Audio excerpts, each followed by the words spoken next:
In the name of the Father, and the Son, and the Holy Spirit. Amen. Well, good morning, everybody. It's a cold and miserable day here today. Really cold, really miserable. Nasty, grey. It was blustery earlier on. I don't think it's so blustery now. Helia says, greetings from damp Cardiff.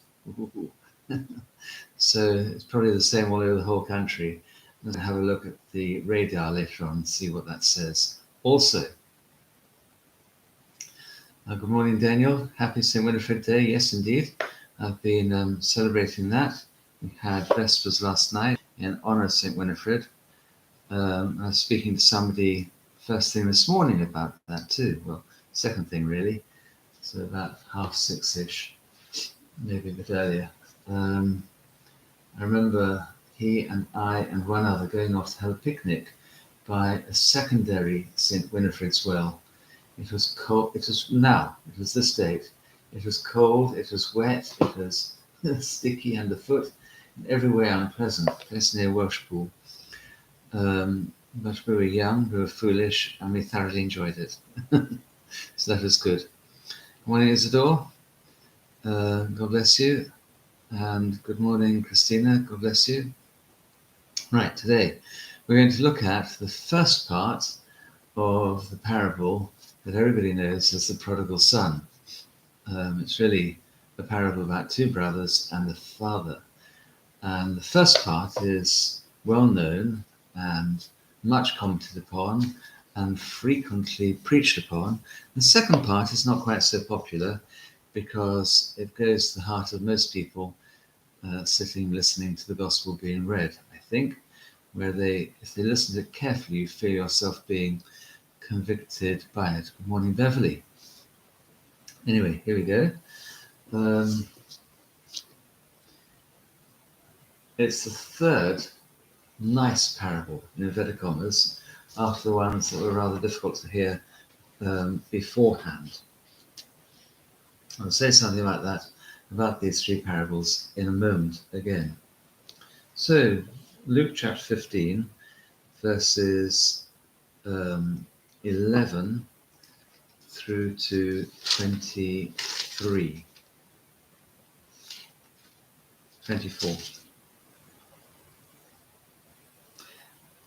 Then Jesus said, a certain man had two sons, and the younger of them said to his father, Father, give me the portion of goods that falls to me. So he divided to them his livelihood. And not many days after, the younger son gathered all together, journeyed to a far country, and there wasted his possessions with prodigal living. But when he had spent all, there arose a severe famine in that land, and he began to be in want. Then he went and joined himself to a citizen of that country, and he sent him into his fields to feed swine. And he would gladly have filled his stomach with the pods that the swine ate, and no one gave him anything. But when he came to himself, he said, How many of my father's hired servants have bread enough and to spare, and I perish with hunger? I will arise and go to my father, and will say to him, Father, I have sinned against heaven and before you, and I am no longer worthy to be called your son. Make me like one of your hired servants. Then he arose and came to his father. But when he was still a great way off, his father saw him and had compassion, and ran and fell on his neck and kissed him. And the son said to him, Father, I have sinned against heaven and in your sight, and I am no longer worthy to be called your son. But the father said to his servants, Bring out the best robe and put it on him. Put a ring on his hand and sandals on his feet, and bring the fatted calf and kill it, and let us eat and be merry. For this my son was dead and is alive again, he was lost and is found, and they began to be merry. Okay, there we are.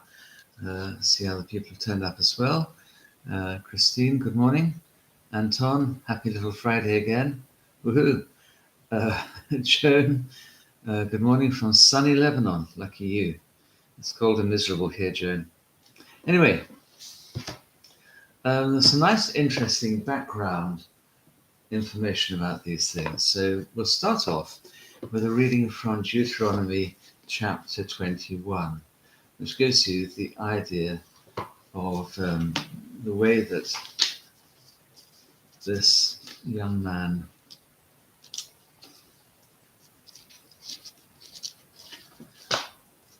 might have been treated by his father. Sorry about that, the bookmark fell out of its place. So Deuteronomy chapter 21, verse 18 to 21. There are quite a number of people who have disobedient teenage sons. They'll probably quite like to do this to them. Morning to Natalia, Gary, and to Bryn. So, chapter 21, 18, Deuteronomy. Now, if a man should have a disobedient and rebellious son, who will not obey the voice of his father or the voice of his mother, and who, when they chastened him, will not heed them, then his father and mother shall take hold of him and bring him out to the elders of his city, to the gate of his city. So they shall say to the men of this city, this son of ours is disobedient and rebellious. He will not obey our voice. He is a glutton and a drunkard. Then all the men of the city shall stone him to death with stones, and he shall die. So you shall put away the evil from among you, and the rest shall hear and be afraid. Pretty grim. While I was reading that earlier on today, I was put in mind of when I lived in Yemen, in Sana'a. If you had disobedient sons then, and I was a teenager back then, so I think we left them when I was about 19, and driving with my parents through Sana'a, going walking, you'd quite often see lads the same age as I was then, or a little bit younger, whose fathers had chosen to chain them up, and they would do a chain from the left ankle to the right wrist, and then from the left wrist to the right ankle, and these were then joined in the middle, so there's a sort of chiasmus-shaped chain. If they were very naughty, or if the father was very mean, then the chain was extremely short, so the young man would be bent over double, hardly able to hobble around, and everybody else would be jeering at him, and they'd throw nuts at him and this sort of thing, or banana skins and so on. He would get around. He wasn't stoned to death. He wasn't quite so naughty, then, or his father was slightly nicer, then he'd be chained with long chains and just go clanking around the city. Anyway, there we go. So even, how long ago? 50 years ago, less than 50 years ago, people were still treating their rebellious sons in a fairly harsh way. So that's some background to this. St. Ambrose writes beautifully about this particular parable. He says there are 3 parables in a row, and each of them needs to be taken as one whole. The first one is the lost sheep, which we read about yesterday. The second one is the lost coin, which we also read about yesterday. And the third one is the one we're reading now, and we'll read again on Monday, God willing. So St. Ambrose said about this, Christ the shepherd bears you on his own body. The church, as a woman in this second parable, goes looking for you, seeks for you. And the third one, the lost son, the father receives you. And so in the first we find pity, the second we find intercession from the church, and the third one we find reconciliation between the sinner and God. I think that's very beautiful, very wonderful way of thinking about those 3 together. There's lots more to say, and St. Ambrose himself goes on to say a great deal more about it. St. John Chrysostom is quite interesting about this too, because he more or less says in a roundabout way, an awful lot of nonsense is talked about this parable. He's read what other people have said about it, and he's not overly impressed. And he makes that quite clear. The way he says, it's a load of old rubbish, what that person said. It's rather good to see the way that even the saints had their own critics. There's one saint criticizing another saint in this particular example here. The third thing to bear in mind about this is the Lord is using a style of story that was very common in Judaism, very much a rabbinic sort of story, and you find them also within the Old Testament.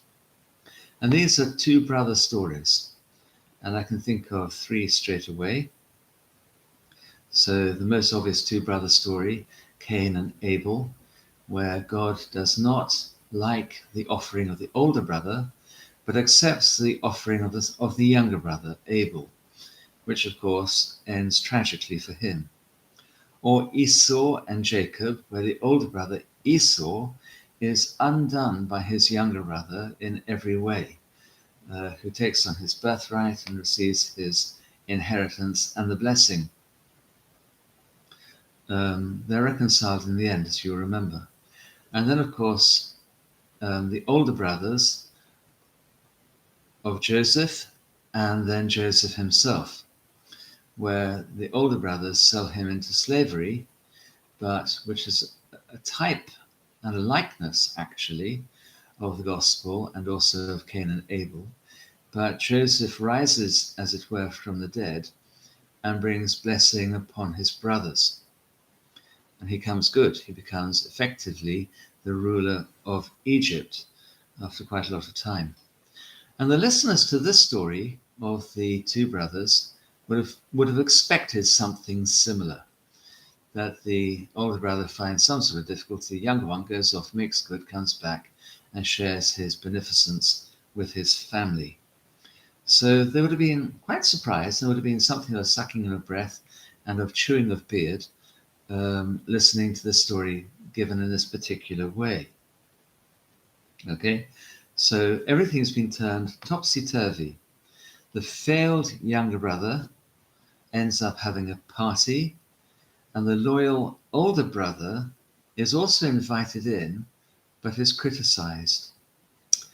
We don't know, of course, whether or not he came. The Lord doesn't tell us. It's irrelevant to the story. Okay, so that's verse 11 dealt with. Then Jesus said, a certain man had two sons. The younger of them said to his father, Father, give me a portion of the goods that falls to me. So he divided to them his livelihood. And St. John Chrysostom goes through a whole series of things other saints have said about who these two sons are, whether they are the Gentiles and the Jews, the other way around, the Jews and Gentiles, whether they are the religious people and non-religious people, whether they are angels and people, and so on. And he scoffs at quite a lot of this. He likes the idea that actually two sons. He does go as far to say maybe they are religious people and non-religious. Okay. Father gives me the portion of goods that falls to me. As a younger son, that would be a quarter of what the father owned. That's what the law in the Old Testament allows. So the older son will get 3/4, the younger one 1/4. It's effectively saying to the father, I wish you were dead. Now that I wish that you were dead, give me what I will inherit from you, please. Okay. So here we have the older son, dutiful, faithful, but unloving, maybe barely alive. The younger son, unloving, not caring about his father. Not many days after, so he loses hardly any time. Verse 13, the younger son gathered all together, journeyed to a far country, and there wasted his possessions with prodigal living. Well, who hasn't heard of a young man who has done something very similar? Okay? And here again, the fathers like to look to see who it is who's doing what. Basically, he goes off and wastes everything. But they like to say, okay, the father is God, the far country is falling into idolatry, the riotous living is the effect of this idolatry, and so on. But the most obvious thing is, what happens when a youngster is liberated from obedience. And here, first year students at university, and their student loans, or in my day, their grants, which we were given. I can remember plenty of people who had drunk away their grants by halfway through the first term, and then had to stand on balconies looking down to see if anybody was leaving any food on their plate, and they'd come down and eat it. They'd even raid the bins and eat stuff from there. I remember people chewing the ends of bones, which was pretty horrific, and we all found in a particular Christian group I belonged to, there are ways of finding ways of getting food to them. The next year, of course, they behaved themselves much more sensibly. It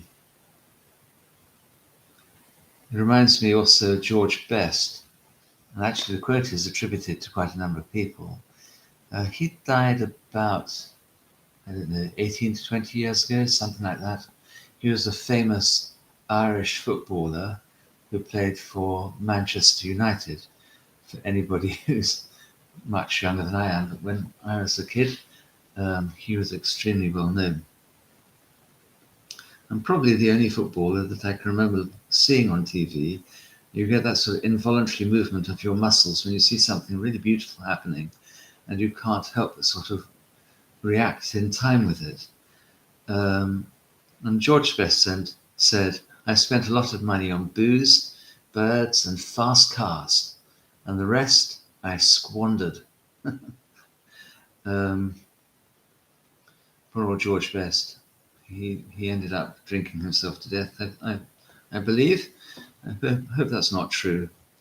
Maybe he died of something else, but anyway, that's what people would say about poor man. And like George Best, verse 14, and when he had spent all, there arose a severe famine in that land, and he began to be in want. He began to starve. Then he went and joined himself to a citizen of that country, and that man sent him into his fields to feed swine. Now, in the difficult times, this man he turns and he becomes effectively a Gentile. And that, of course, for a Jewish person, is the absolute bottom end of bottom end. You have literally arrived in the gutter. Everything, all of your respect has disappeared. There's nothing left of you. You have utterly apostatized. You have become a traitor towards your own country and people, a traitor towards God. You have fallen away completely from society, and actually there is no hope for you anymore, and no real way back either at that time. It says about him, and he would have gladly filled his stomach with the pods, those would be carob pods, from which you make that sort of fake chocolate. That's pretty disgusting, that the swine ate, and no one gave him anything. So at this point, he has no charity, no hope. He's living with the pigs, and he would gladly have eaten what the pigs were eating. Reminds me when I was a schoolboy, if there are no masters in the dining room, they ring this gong, and we were meant to say grace, and the prefects, which we call jouts, would say, what we're about to receive, the pigs have just refused. And I have to say, the food was pretty disgusting. Verse 17. When he came to himself, he said, "How many of my father's hired servants have bread enough and to spare, and I perish with hunger?" So he's not, the fathers are quite interesting about this as well. They are arguing about, the fathers argue about whether he really is repenting or it's just necessity which is making him see that he needs to do something different about his life. Is he actually repenting? And some say, yes, of course he is, because he's got to the point where he realizes that he's like a pig.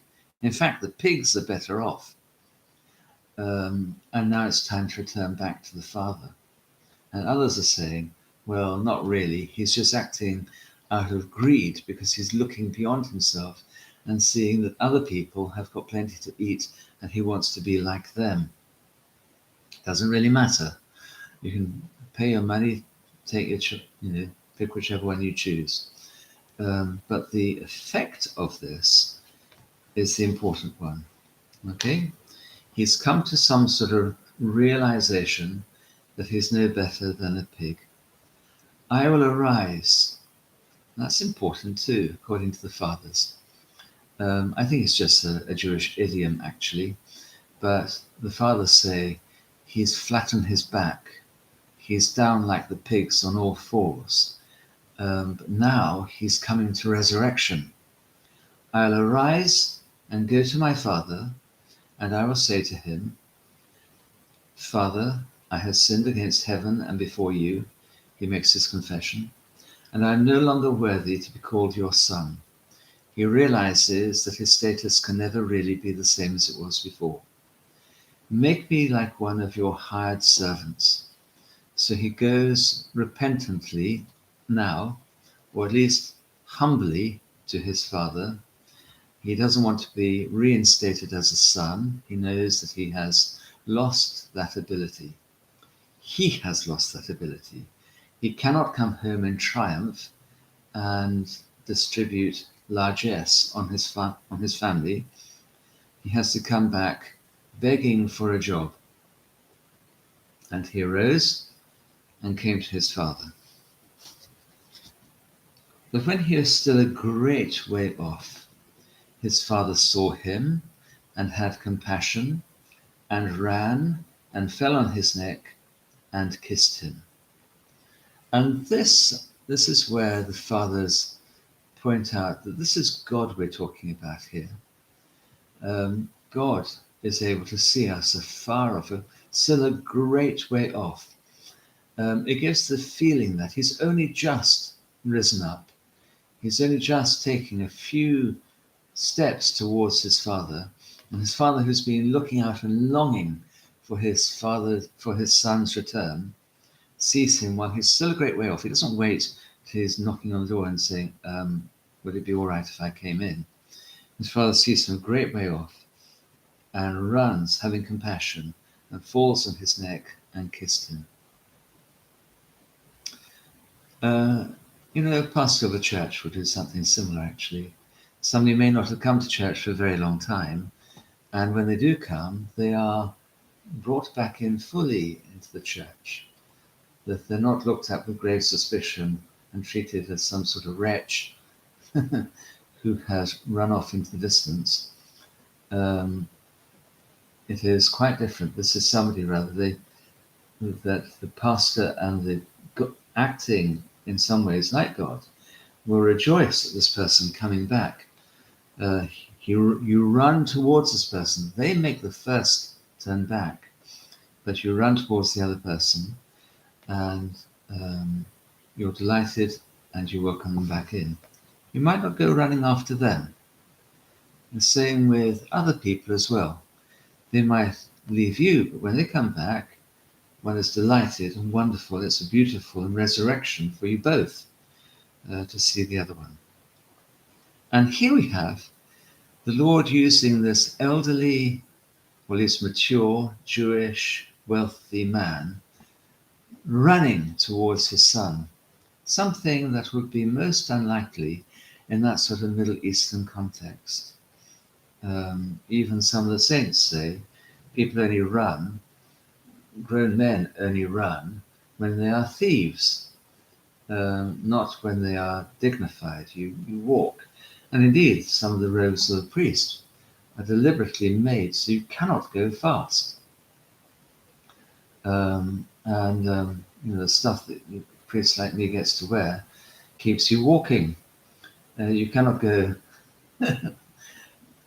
for a jog or run, not that I would, wearing all the stuff that priests would normally wear wandering around town, even in these more liberal days. And the son said to him, verse 21, and it's the prayer really of the penitent. The son said to him, Father, I sinned against heaven and in your sight, and I'm no longer worthy to be called your son. In some Eucharistic prayers dotted throughout the world, especially in the West, this is one of the things that is said before somebody receives communion. A self-realization that all of us have sinned, none of us are personally worthy to be called the Son of God. Son or daughter of God nowadays would say. But you have to remember that a son and a daughter in those days had different statuses, not like now, like heavens. A son or daughter of God. So back then you could say that a woman could become a son of God. In other words, have the same status as a man within Christianity. So he comes and makes his prayer. How does the father react? Verse 22. For the father said to his servants, bring out the best robe and put it on him. This would be a ceremonial feasting robe, kept for very, very special occasions. Put it on him. You notice he doesn't say to the son. And here we go back to those other ones as well. Come rejoice with me, not come rejoice with the sheep. Come rejoice with me, not rejoice over the coin. Rejoice with me. The father dresses the son. He doesn't say to the son, put this on. He doesn't say, here's some shoes, put them on. The servants come and dress him. The servants come, put a ring on his finger. There's a sense in which this is something happening to him. It's rather like when you see somebody being ordained or made into a monk. They don't put on the clothes themselves. They are put upon them. Okay? They are lifted out of where they were, and they have their status changed, and having those things put upon them. Okay? And the same is true actually with the baptismal robe, which all of us presumably had. The baptismal robe, you don't go off and put it on. It is put upon you, sometimes in a very low-key ceremonial way. The priest takes and gives it to you and says, now keep this pure and unblemished. So the best robe, put it on him. Put a ring on his finger. Put sandals on his feet.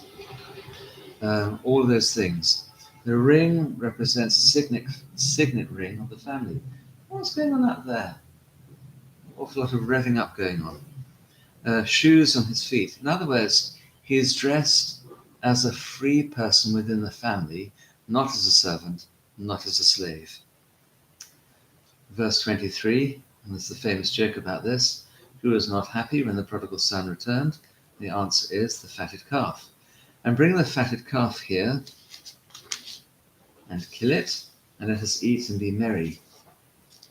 Now, the fatted calf is interesting. In the Greek it says, bring the grain-fed calf. Or it actually says something simpler. Bring the grain calf, the one made out of wheat. And a lot of the fathers see within this a Eucharistic symbol. You're fed with Christ, the bread of life. That the Lord himself is the fatted calf. The Lord not only carries you home, seeks reconciliation, but the reconciliation is effected through feeding you with himself. And I think that possibly is not actually meant in the original parable. It might be, possibly not. But from a hermeneutic and teaching point of view, it's very important and moving. And then and be merry. Why be merry? For this my son was dead and is alive again. He was lost and is found. And they began to make merry. Okay? And again we have this rejoicing at the end. And this time the sheep joins in with the parable, as it were. The lost son, the pig, joins in with the merriment. Before, the man went off and got his friends together. The woman went off and got her friends together, and they rejoiced with them. This time, the thing that was lost, the thing that was found, what rejoices within the kingdom of God and being fed, as it were, by the grain calf. There we go. Part 2 we'll have on Monday. We're not doing these anymore on Fridays for a variety of reasons. I'm constantly bothered by people annoying me on Friday morning. Not really annoying me, but disturbing me because they've come to clean and do other things and people come in. So it makes it more difficult for me to do it. And secondly, it's good for me from time to time to have a rest. Saturday, I will do a sermon, which will appear on 10 o'clock English winter time, and inshallah we will also do a live stream, but we'll see. Right, let's see who is here. I nearly said who or what. That's because I went back into my old teacherly mode and say to the kids, right, let's see who or what is here. When I say, good morning, ladies and gentlemen, and Matthew. Invite them to come into the classroom by saying, here, piggy piggies, and this sort of thing. Oh dear, that was a long time ago. The children must love you for you to be able to do that, otherwise they can't complain. Right, Anton says, I love this parable, where it reminds me when I'm far from the Father, I eat with pigs. Yeah, all of us in the end, at some point, become pigs. And it's interesting also that confession, I think, is good, partly because one is brought up, everybody is brought up with the realization that deep down each of us is quite capable of being a pig. Joan says, carob molasses mixed with tahini is delicious. We have it on bread. That actually sounds quite good. I wonder where you get carob molasses in this country. I'm thinking about, you can get vegan chocolate, which is not chocolate, and it's actually carob on certain things. It's pretty poor substitute for chocolate itself, but carob as carob might be quite nice. Anyway, there we go. Teresa says, good morning all. This makes me think how much I struggle with confession. In spite of being a cradle Antiochian of 66 years, we didn't go up going to confession for some reason. That's interesting, Teresa. I remember there are two things actually. I saw our previous patriarch Ignatius IV, and I spent about an hour with him, probably 25 years ago, something like that, about 25, 26 years ago. And I asked him a question really about confession. And he then invited me to go to a seminar on confession that was given by a person who is now the Metropolitan of Tripoli, who was then Archimandrite Efrem Kyriakos, who's now Metropolitan Efrem of Tripoli. And there are several interesting things from that whole thing from confession. The seminar was excellent and wonderful and very moving, and everybody was very moved. doubly moved, and we also had an extremely fine lunch. So we had there. And then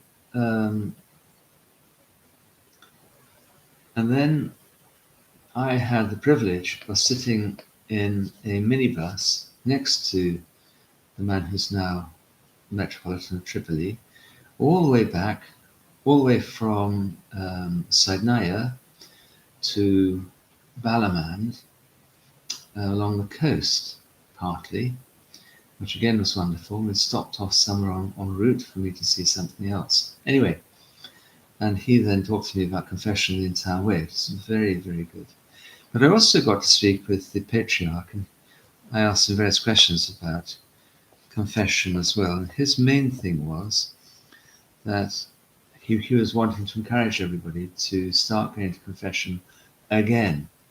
He said this is something that had fallen out of use within the Antiochian church because, of course, of the problems that they'd had with non-Christians wanting to torture confessions of other people out of the priests, and therefore they'd stop making their confession at all.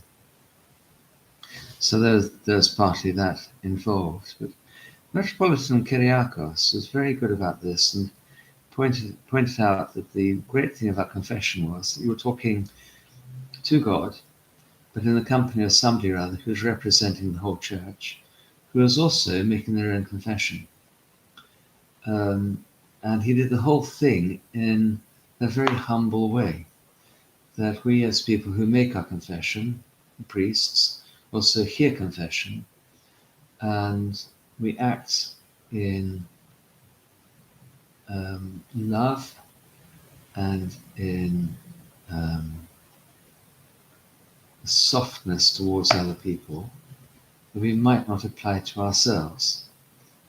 Because after that I used to say that you act as soft as butter towards others, but as hard as nails towards yourself, which is advice I still think is great advice.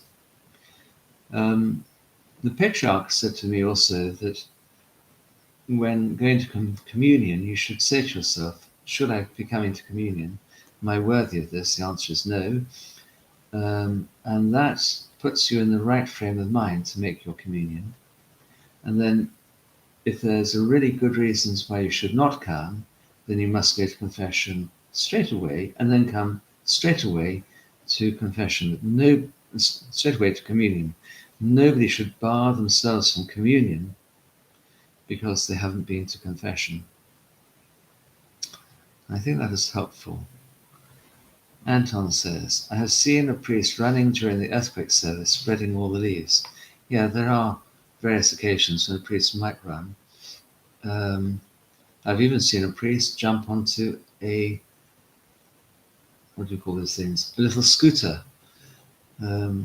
Those modern scooters that have a little engine inside them, and zip up and down the aisle of the church, throwing leaves around.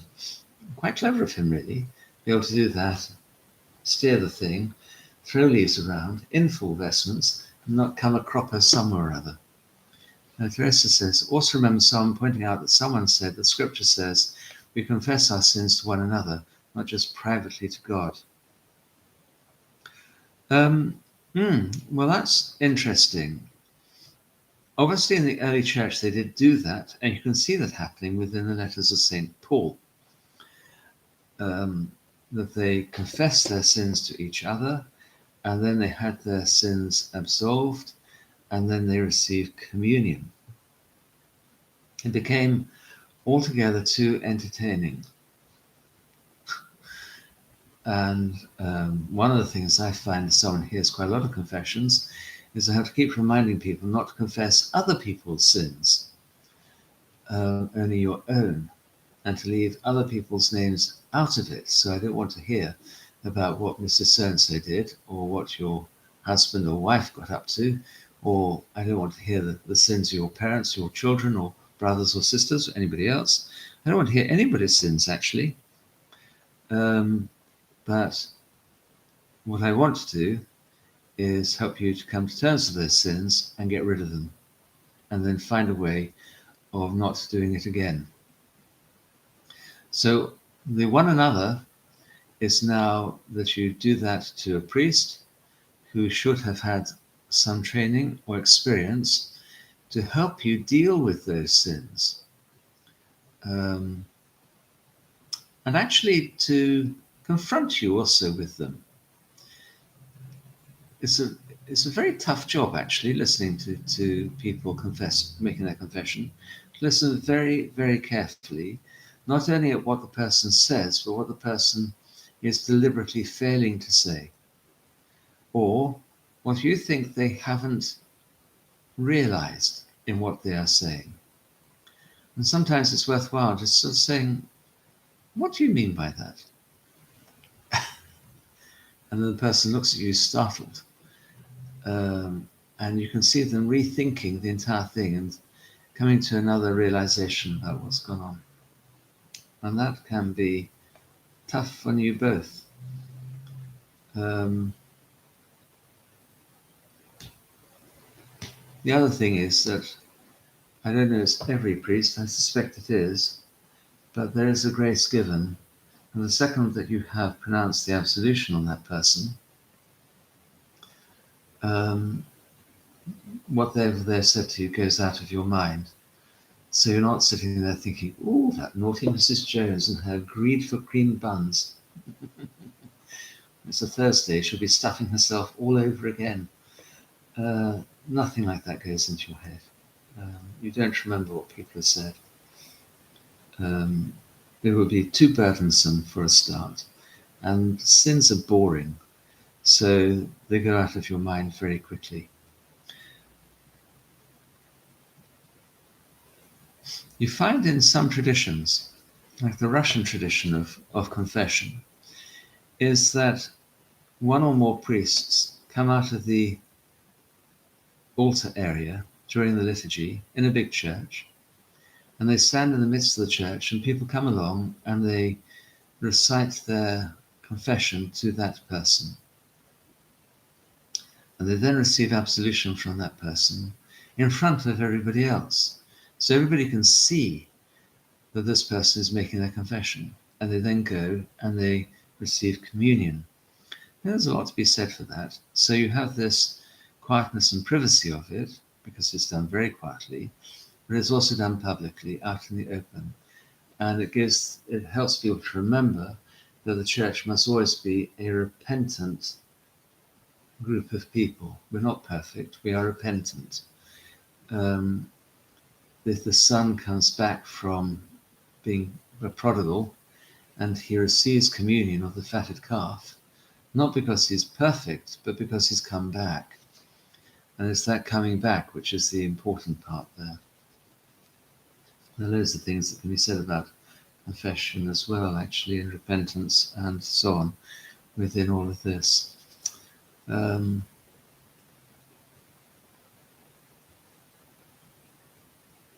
Okay, I think we're done there. There are probably other things we need to remember about. The other reason why I'm not... Let's remind myself the boiler's being looked at tomorrow, so that's good. All right then, if you could carry on praying for Sergei, who recently died, for Brenda, who has kidney problems, Lewis, who has severe mental health problems, for Philip and his stroke, for Mr. Esther, Igor, who is an ill young child, Lynette, who is recovering from surgery, and Suzanne, who is also in a bad way, for Judy, recovering from a stroke, and Joseph, who is still recovering from COVID, which had well over a year ago, probably 18 months ago or so. Belen and Anne, who are friends of Stella's, and pray also for each other. Keep each other in your prayers.